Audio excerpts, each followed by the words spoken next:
Day 27, Chapter 6, page 88. Dress and adornments.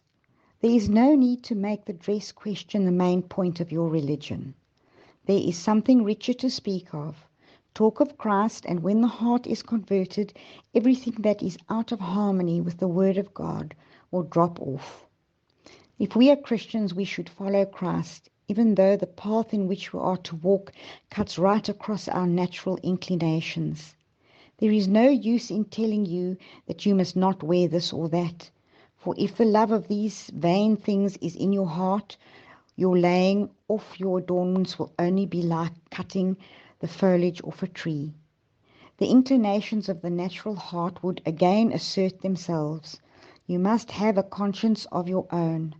I beg of our people to walk carefully and circumspectly before God. Follow the customs in dress so far as they conform to health principles. Let our sisters dress plainly, as many do, having the dress of good, durable material appropriate for this age. And let not the dress question fill the mind. Our sisters should dress with simplicity. They should clothe themselves in modest apparel, with shamefacedness and sobriety. Give the world a living illustration of the inward adorning of the grace of God. The outside appearance is an index to the heart. The need for publications. Publications should be the issue, written in the plainest, simplest language, explaining the subjects of vital interest, and making known the things that are to come upon the world. The first and second messages were given in 1843 and 1844, and we are now under the proclamation of the third, but all three of the messages are still to be proclaimed. These messages we are to give the world in publications, in discourses, showing in the line of prophetic history the things that would have been and the things that will be. Unvarnished truth must be spoken in leaflets and pamphlets, and these must be scattered like the leaves of autumn. Patriarchs and prophets, Daniel and Revelation, and the great controversy are needed now as never before. They should be widely circulated because the truths they emphasize will open many blind eyes. As long as probation continues, there will be an opportunity for the canvasser to work. Sharp thrusts in our papers.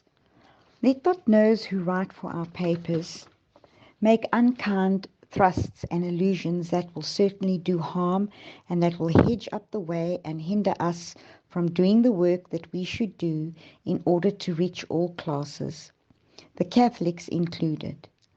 It is our work to speak the truth in love and not to mix in with it the truth, the unsanctified elements of the natural heart, and speak things that savor of the same spirit possessed by our enemies.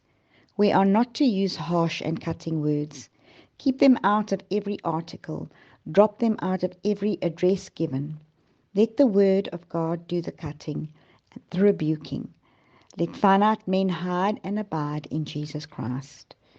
We should weed out each expression in our writings, our utterances that, if taken by itself, should be misinterpreted so as to make it seem antagonistic to law and order.